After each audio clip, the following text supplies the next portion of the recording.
Hey guys, Martin with Cypress Computers, and right now we have the i9 build that we spoke about on Instagram. If you're checking on Instagram, this is quite a beast. 32 gigs of RAM. He's using a GeForce GTX Titan that he had before, a 1200 power supply, which he might end up doing an SLI in the future with this.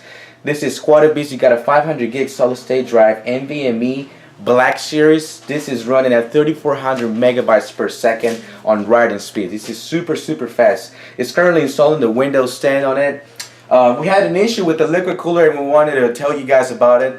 The Corsair H10 backplate, it's very it's kind of longer, so when you put the cooler in, it will not fit properly and it'll be wobble. So the processor will overheat, and we had to troubleshoot it by putting this kind of rubber busher per se that we had, and you just pretty much cut it in half, put it on the back plate where you screw it in, and that will make it sit perfectly flat. So right now it's currently like 28 degrees Celsius. It's pretty low for the power that it's got. So if you got any questions on this build or any other builds, you can give us a call back at 281-647-9977. Thank you.